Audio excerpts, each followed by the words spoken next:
হিম্মত করে আল্লাহ রাব্বুল আলামিন আমাদেরকে পাঠিয়েছেন। আল্লাহ রাব্বুল আলামিনের কাছে শুকরিয়া আদায় করে শেষ করা যাবে না। তাই বলবো, আজকে আপনারা যারা এখানে শরীক হয়েছেন, এই যে বড় বড় উলামায়ে কেরাম আজকে আপনাদের উদ্দেশ্যেও বয়ান করবেন। হযরত মাওলানা ডক্টর আতিক হাসান ইবনে আব্দুল্লাহ, হযরত মাওলানা আইনাল হক ফিরুজি, হযরত মাওলানা মুফাসসিল হক, এই হুজুরদের যে বয়ান কোরআন এবং হাদিসের আলোকে আপনারা তাদের বয়ান শুনবেন। পর্দার আড়ালের মা বোনেরা, আপনারাও এই হুজুরদের বয়ান শুনবেন। বয়ান শুনে এই বয়ানকে সাথে করে নিয়ে যাবেন আপনার পারিবারিক জীবনে, আপনার সামাজিক জীবনে। এই বয়ানকে আমল করবেন। এই আমলনামা আপনাকে কাল কিয়ামতের ময়দানে আপনার জন্য আল্লাহ রাব্বুল আলামিনের কাছে সাক্ষী হয়ে যাবে। তাই আমি আপনাদের বলবো যে আজকে আপনারা অত্যন্ত ধৈর্যের সাথে আমাদের এই উলামায়ে কেরামদের বক্তব্য কোরআন এবং হাদিসের আলোকে তাদের বয়ান শুনবেন এবং তা নিজেদের মধ্যে এবং পরিবারের মধ্যে আমল করবেন। আরেকটা কথা, যে কথাটা আমাদের নেতা জনাব শাহজাহান সাজু খুব আবেগের সাথে বলেছেন, এই মাদ্রাসাটা প্রতিষ্ঠা করতে উনি অনেক কষ্ট করেছেন এবং মাদ্রাসার পাশেই চিরনিদ্রায় শায়িত হতে চান। আমাদের জাতীয় কবি কাজী নজরুল ইসলাম ঢাকা বিশ্ববিদ্যালয়ে মসজিদের পাশে তিনি চিরনিদ্রায় শায়িত আছেন। তিনি গান লিখে গেছেন, মসজিদের পাশে আমায় কবর দিও ভাই। এরকম একটা মাদ্রাসাকে অবশ্যই আমরা সকলে মিলে তার উন্নয়নের জন্য কাজ করব। আজকে আপনারা যারা উপস্থিত আছেন, পর্দার আড়ালের মা বোনেরা যারা উপস্থিত আছেন, আপনারা সকলে সাদগায়ে জারিয়া আদায় করবেন।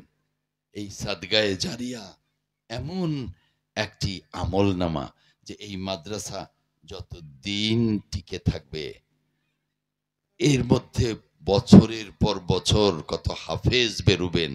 এই হাফেজরা সারা বাংলাদেশে তথা বিদেশে কত জায়গায় নামাজ পড়াবেন, কত মাহফিলে তারা এই কোরআন এবং হাদিসের আলোকে বয়ান করবেন, কত তার জন্যে কত আমল হবে।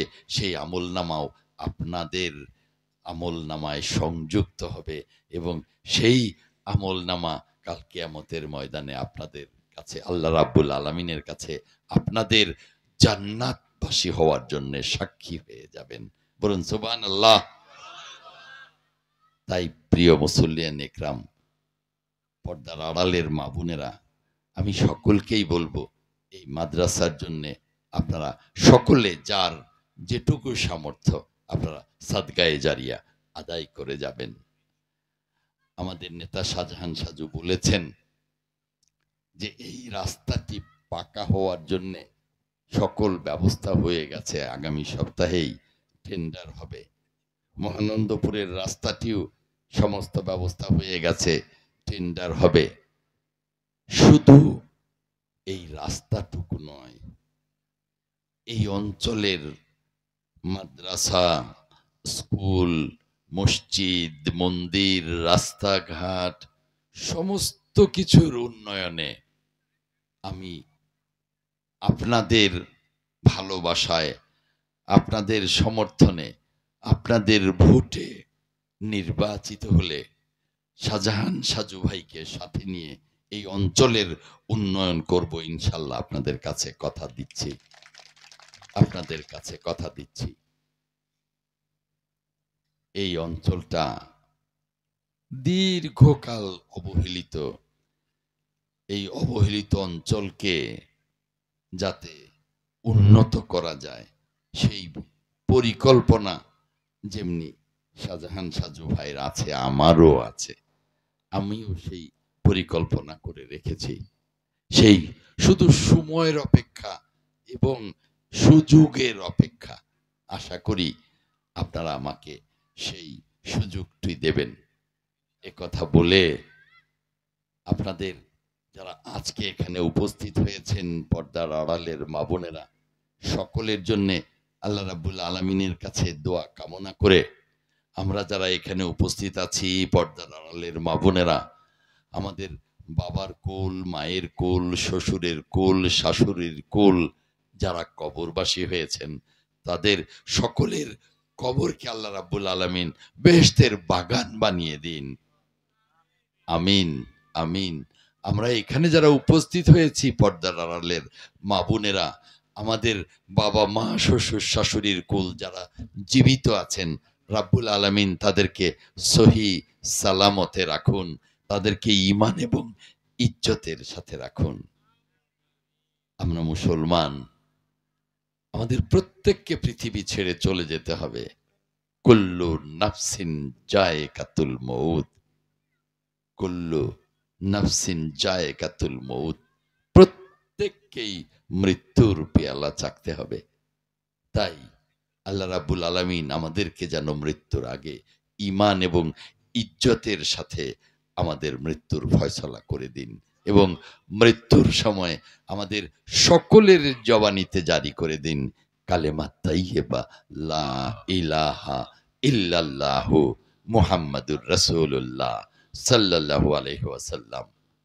এ কথা বলে আজকে কম যাওয়া পরে আমি কিন্তু যখন টকশোতে বসি তখন মনে হয় আমার সখীপুরের মানুষ, আমার বাসাইলের মানুষ আমার কথা শুনছে, তারা যদি দেখেন যে আমি জাতির প্রশ্নে আপোষ করেছি, তাহলে তারা লজ্জিত হবেন।